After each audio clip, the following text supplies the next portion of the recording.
Willow Creek Springs presents Healthy Living with your host, Joe Grumbine.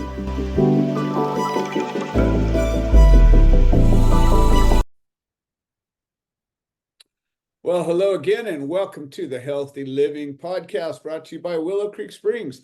I'm your host, Joe Grumbine, and I am super excited today. I've got back in the studio Richard McCuen, and it's been a while. And Richard, you've gone through some tough times since we've spoken last. Just want to welcome you back. How are you? Whoops, I turned it off instead of. Hang on a second here. There we go.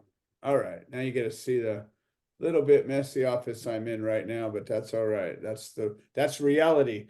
And now it doesn't have the glare and the three-dimensional weird shit. So Richard, for those of you who are watching for the first time, Richard has been a guest on the show numerous times. And if you haven't listened to his episodes, I highly recommend.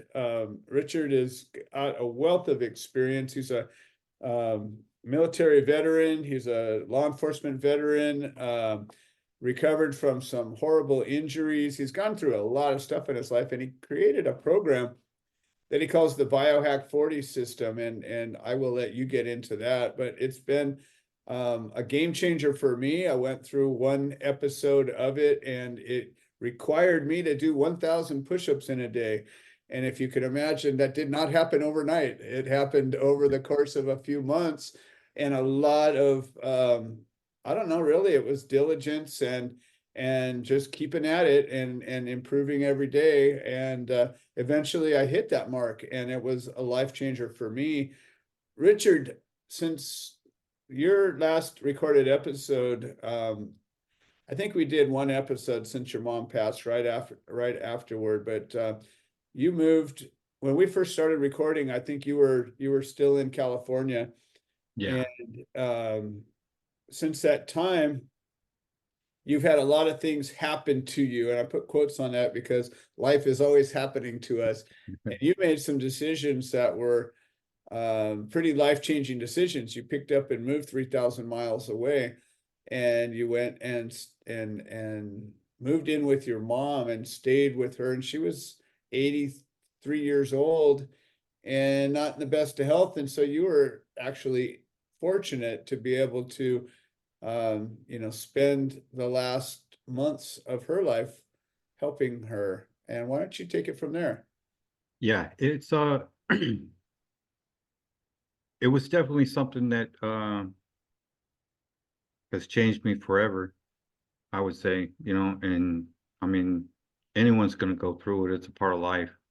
But I think how you deal with it can really set the tone, for the rest of your life. And I think that that's one of the reasons why I'm opening up,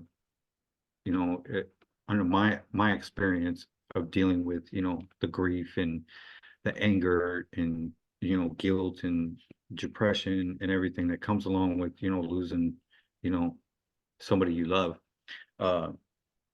is once I got here, it, taking care of my mom, those are pretty much, I would say, the most special months I think I'll ever have, spending with my mom. And I really learned a lot from her too. A lot more being a better person, and I think part of the grief, I mean, it's okay to feel like, even your life feels like it's over, I mean, that connection that you had is is through your nervous, system and your central nervous system. And you're actually connected, to your mother, because that's who gave birth to you. So it's still a lot of emotions that, I'm still processing, but I'm processing them in a healthy way instead of being, clouded and disoriented in my mind and not understanding. She was amazing. I think what I know now is that feeling what I did at the time and wanting to push everyone away, just I mean, I pretty much isolated myself for, the first month. And I mean, I probably wasn't, the best companion at that time, because I mean, I just lost my mom, you know, Well, and let's stop there for a second because we were talking earlier. We just spent a good while going over kind of your experiences, and you and I haven't talked a whole lot in the last little while. And you were talking about the 5 stages of grief and how you kind of can't get away from it. And different people deal with things different, and some people bury their head in the sand for a while, but you can only get away with that for so long. And yep. you can ignore things, you can stuff them down, but eventually that it always comes back. You can't hold it in forever, and it doesn't seem like you tried to hold it in. You went about dealing with it. So why don't you maybe share a little bit about those 5 stages for anybody who hasn't been through it? I think it's important to realize, like, the one thing, and unless you die as a baby, which of course you got off cheap, you didn't have to suffer. But for the rest of us, we all lose loved ones. It's part of life, whether it's usually starts out as an animal because animals don't live so long. So you have a dog or a cat or something that you have a bond with, and they die and you have to deal with their grief. But it's a different kind of, even though we feel like, oh, it's the same thing, it's a different level of attachment that we get with human beings, especially when you talk about a mother and a son.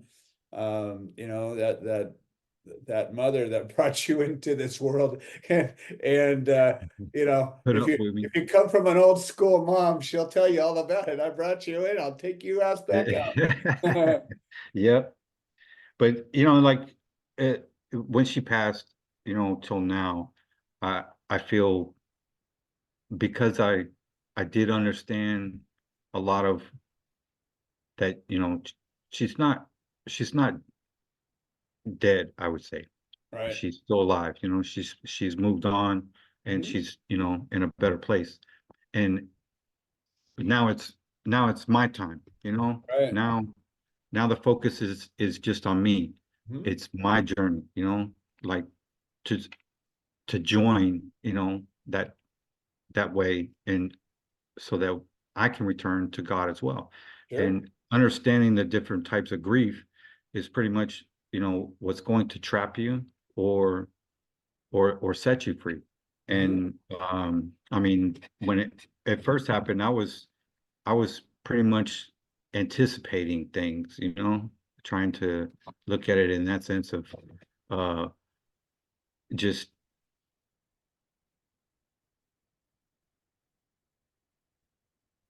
losing thought on that one.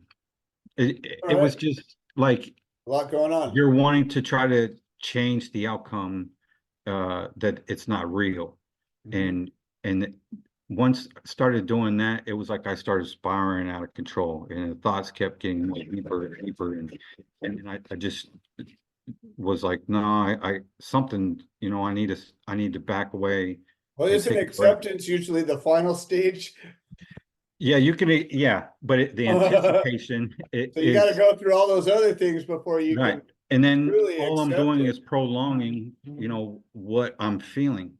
And Right. then if you start prolonging it, it is where it starts to become traumatic. And Right. the traumatic is because it's repetitional. Mhm. And there's no change in that thought. So, it becomes a traumatic event. So, I mean, with the military and everything I went through, uh, I knew, okay, I know where I'm at, what I'm feeling. I just can't get away from it. Mhm. So changing the way I started, just getting outdoors instead of staying cooped up inside, and just, remembering who she was, and that seemed to start to calm my mind. And it started to flood a lot more of emotions, that I could understand. It's like receiving instead of just, trapping the information that I was trying to control.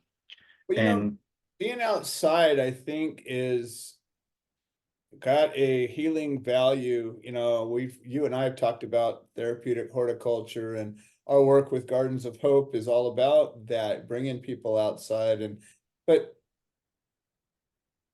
for you to have the instinct to do that for you when you needed it, that's important, because yeah, that says you get that value, even if you didn't get you don't get immediately the desired effect from it, because it takes time to process. But you put yourself in a place where that effect can happen quicker. You put yourself in a place where that can happen without as much suffering, or maybe you're gonna suffer the same, but you get an equal amount of joy to experience. And I believe that when you throw the outside into it, it gives there more of a chance for things we don't understand to happen. Like we were talking about that butterfly that comes and flies by you, or a hummingbird, or a rainbow, or a sunbeam, or something that we look at, and we connect ourselves to that lost loved one through it. And if you're sitting in a room staring at the bumps on the wall, it's pretty hard to connect with anything other than bumps on a wall, right? I mean, it's not inspiring, it's not beautiful, it's just causing that monkey brain to keep going around in circles and say and think the same things. Where you go outside, even in a little garden, even in a little forest, even in whatever, a little patch of grass, it doesn't matter. All of a sudden it's interesting. And you can just watch, the leaves move, or watch a little insect fly, or a bird, or whatever. And all of a sudden it's more than interesting. It's entertaining. It's meaningful. It's inspiring. I mean, there's all of these things if you give it a chance. And you have the sense to go out there and do it. And I think that's indicative of taking a situation that is going to be horrible, and squeezing the good out of it. And another little piece, I'm sorry to cut you off, but these are no. that I think are important, is I've gone through a lot of grief in the last 20 years. I've lost a lot of people that are close to me. And one thing that's helped me is when you get outside of your emotional brain, because your emotional brain is what drives you, unfortunately. And those emotions, those feelings, are what energize or de-energize you, make you happy or sad, and make you motivated or not. But if you can step outside of that and get into your prefrontal cortex, the part that thinks, and say, well, what would they want for me? And be really honest, right? And so then you think about, well, that loved one loved it when I did good. That loved one loved it when I made progress. That loved one loved it when I succeeded, or when I got through an obstacle, when I accomplished. That loved one loved it, was happy for me. So then when you think, well, what would they want? And they want you to be happy, right? And so then when you can get your head to that place, and yeah, it takes a while before your spirit accepts it, but I think the first thing is to just put it in front of you and say, well, am I wrong? Because you can acknowledge a truth, even if you have a hard time swallowing it down and owning it. You can still recognize it and say, well, yeah, that fire is really hot, but I don't necessarily want to walk through it. But it's really hot, and it'll be a good fire. You can at least acknowledge, and you're not having to struggle with what's reality.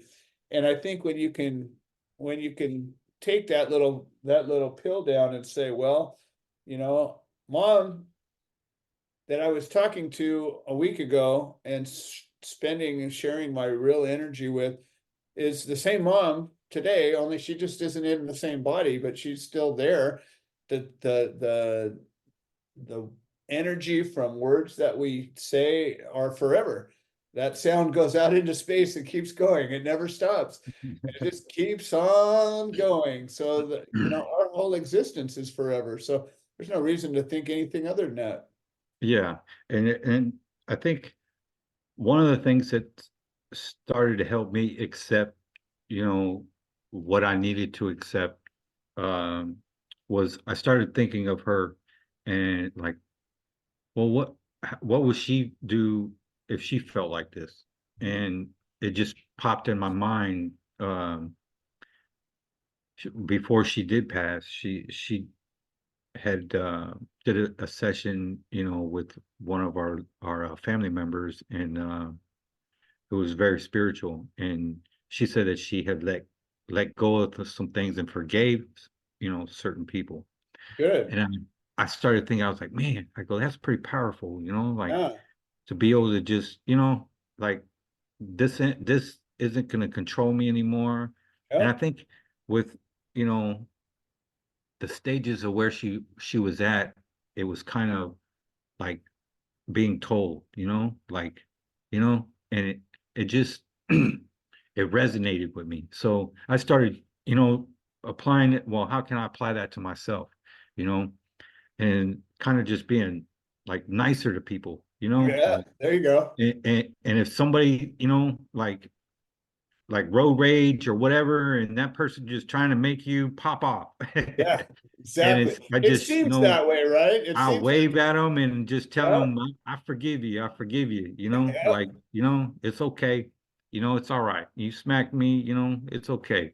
Right. It's like just for that forgiveness, man. And it seemed to be more powerful, kind of like just saying hi to a stranger and they kind of look at you like, why'd you say hi to me?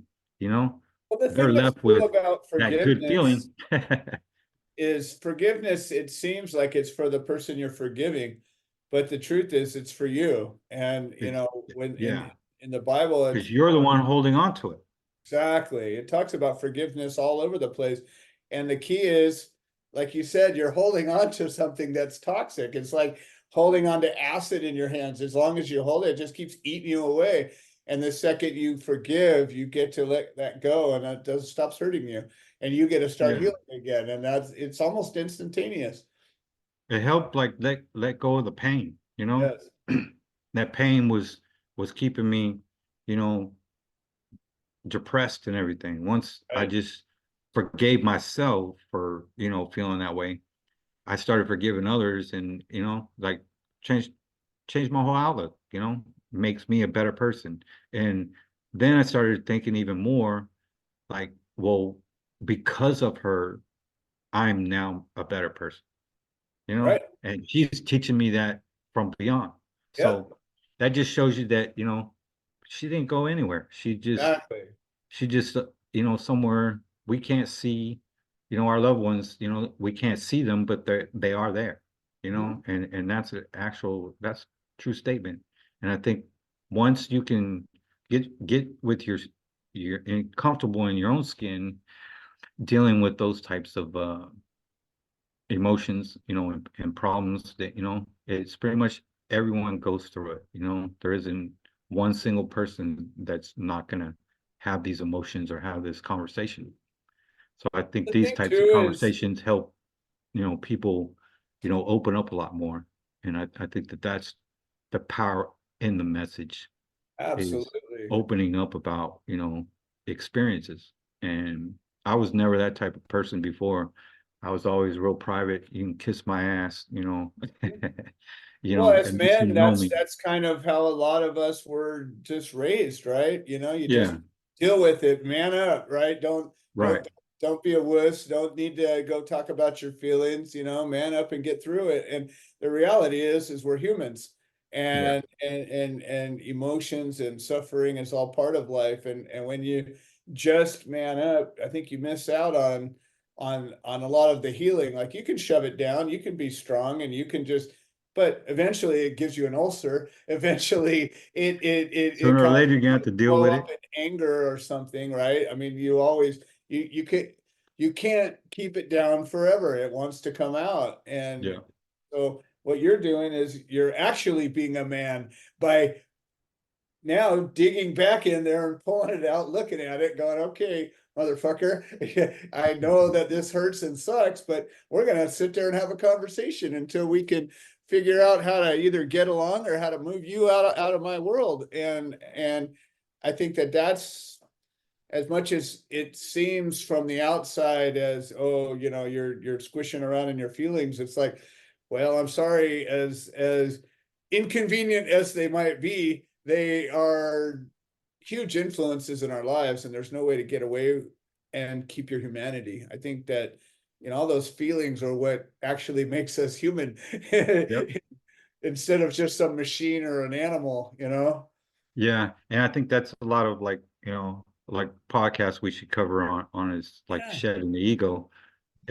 Is That's pretty much where we live majority of our lives, is within that ego-based, scenario and perception of life.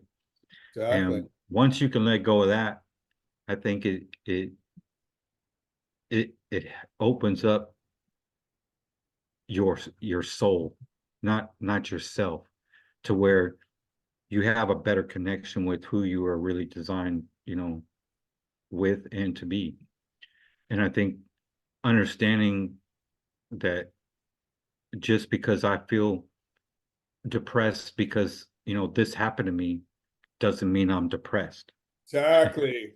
you know, Exactly. and Emotions actually last for 20 to 30 seconds, and people don't realize. oh, wow.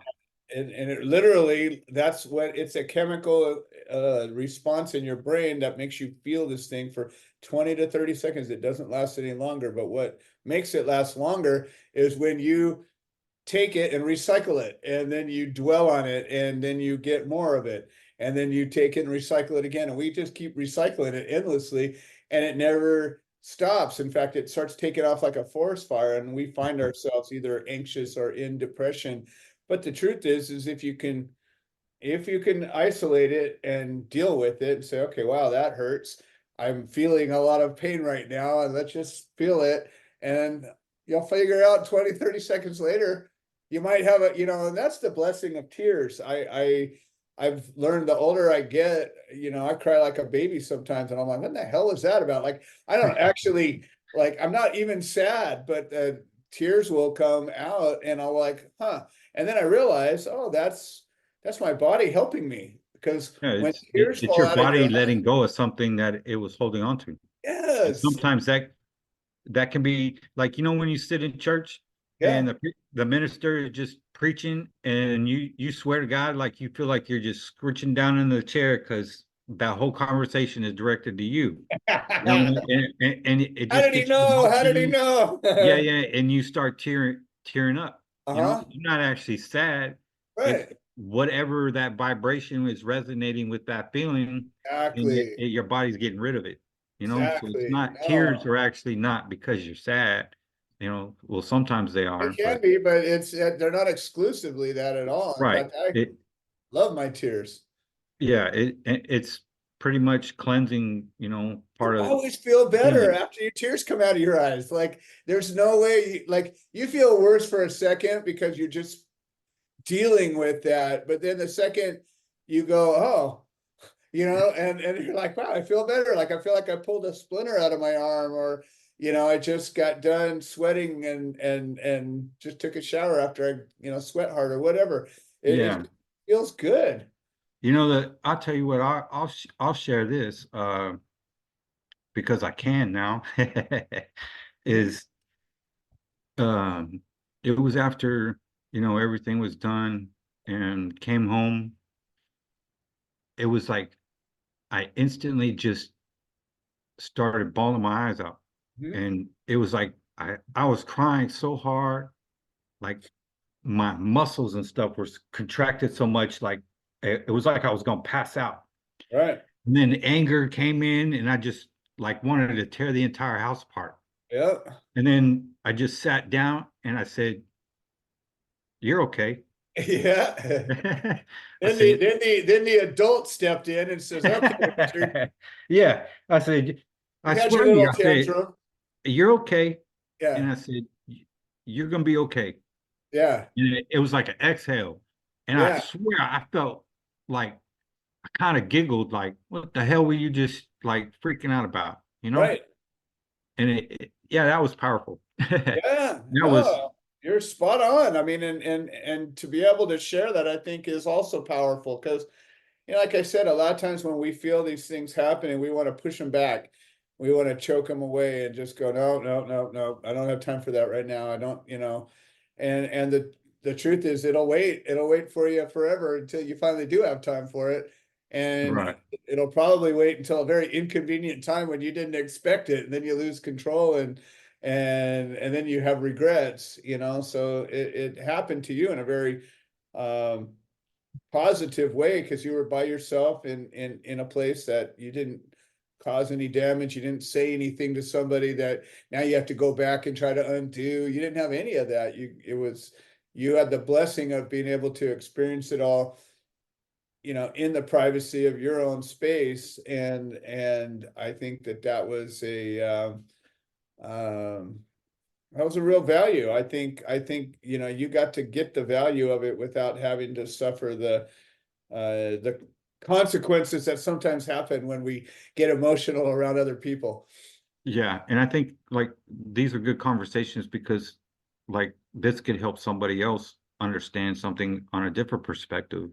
And Exactly. a realism is because why I say that is when my father passed, which was before my mom years ago, like probably 11 years ago, he suffered from Parkinson's disease, which was linked to Agent Orange, and he Okay. served in Vietnam. They stored it and spread it everywhere around the base he was in. Um, that was from that point, pretty much my life with God was I just didn't like him, to be honest. You have this power to heal somebody, but you want to just make this person suffer. I just Yeah. didn't understand it. Easy to And blame something it else. it took someone else Uh-huh. intervening in whenever I was talking and say that God didn't do this, Right. to your dad. It was man. Man Yeah. built the weapons, the chemicals, and all that. Yeah. And it resonated. It made me say, I go, you know what? You're right. I've been punishing myself all these years, holding back the one that, has always been there for me, and had nothing to Exactly. do with him. So Yeah. sometimes that that's like the right thing to understand is, especially when things are so out of control, it's hard to really understand or pull that positive from that actual moment in time that you're experiencing what you're going through. So that helped me, kind of deal with because when my father's funeral, I was it was too emotional for me. He was military. I ended up being military. It was a warrior thing. Mhm. I couldn't speak. And I kind of regretted it. Well, when my mom passed, that's what I did. I was the only one that stood up, in the family that I took that for the family. Yeah. That rope and pulled it tight, and Yeah. and and I paid that forward.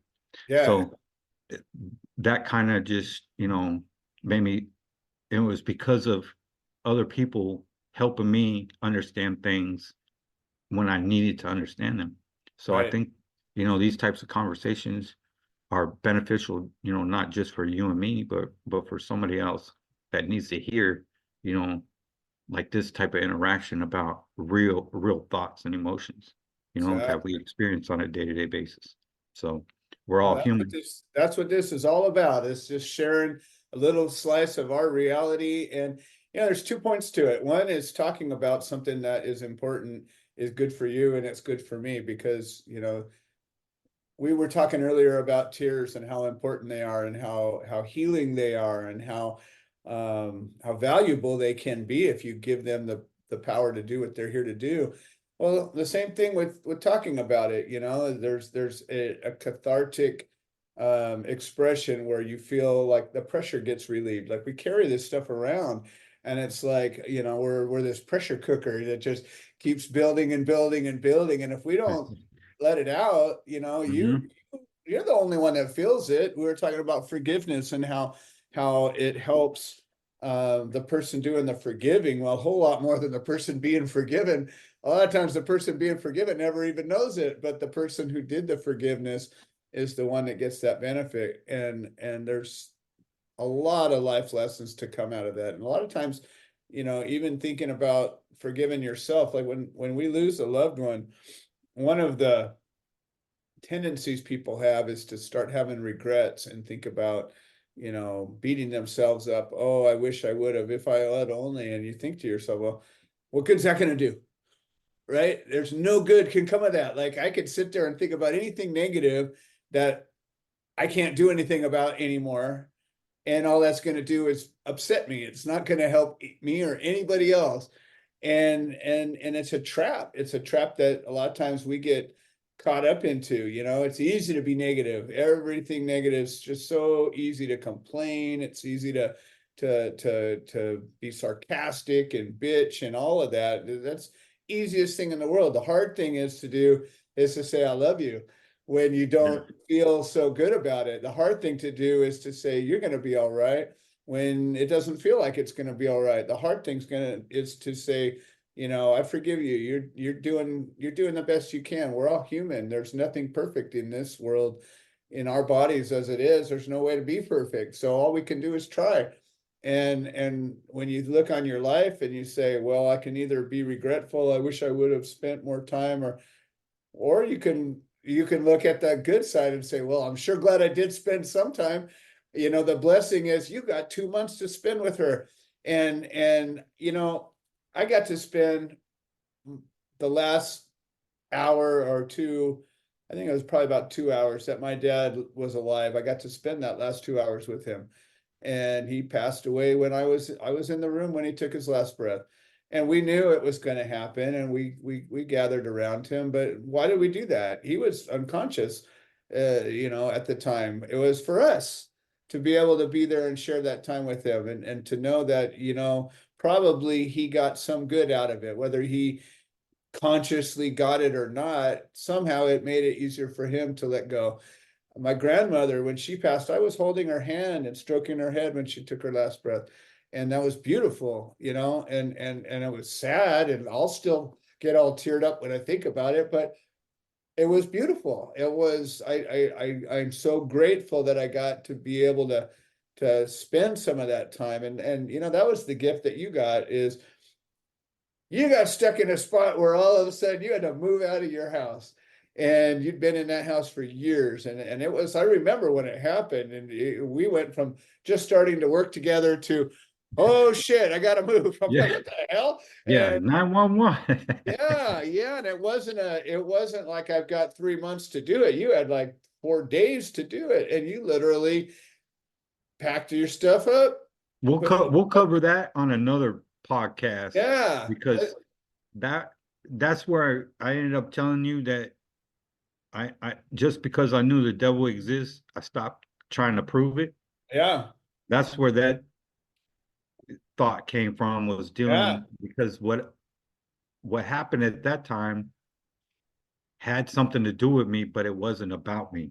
Exactly. It was about what happened to me. Mm-hmm.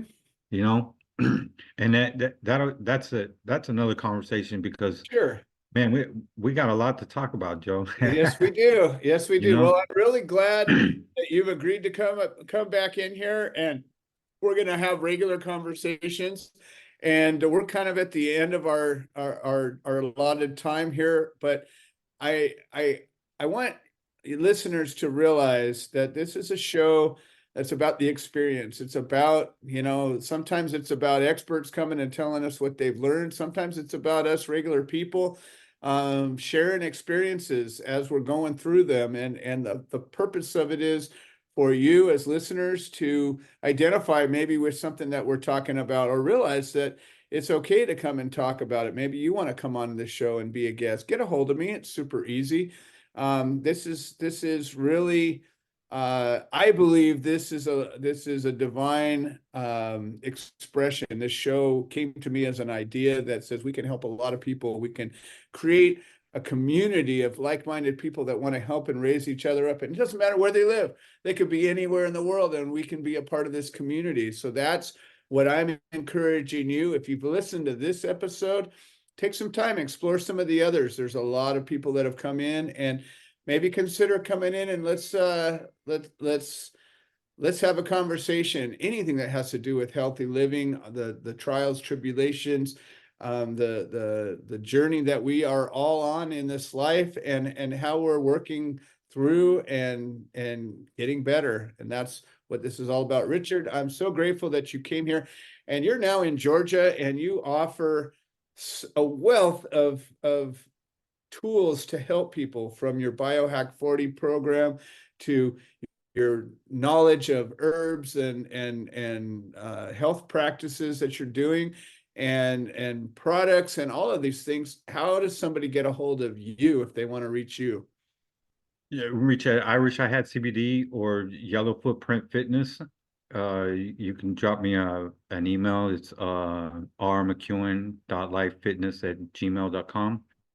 We have answer a lot of emails, so if you want to drop the email, we can get further in detail and thought and stuff like that. Help other organizations and stuff get off the ground, and usually it's a better contact through the email. So it's rmccuen.lifefitness@gmail.com. And no matter what you're stuck on, there's always, a solution to every problem. And sometimes, I would rather, like, for veterans, keep, you from that type of mentality, but understand that mentality, so that, it just makes the world a better place. And all it starts with is saying that you're available, and Exactly. let somebody come Here and I am. That's that grow. first step. Yeah. Yep. Just come, hang out with us. We'll get you on the track to where you need. And we've been through hell and back, and we're not returning. So Well, we and got a most lot of information importantly, to I share. believe we really want to help you to do better and get better, because in doing so, we also better ourselves. And this is a collective consciousness raising. We're either raising it up or bringing it down. And I say, let's raise it up. Let's raise it up together. Well, folks, this has Yes, been the sir. Healthy Living Podcast, brought to you by Willow Creek Springs. Thank you for joining us, and we will see you next time.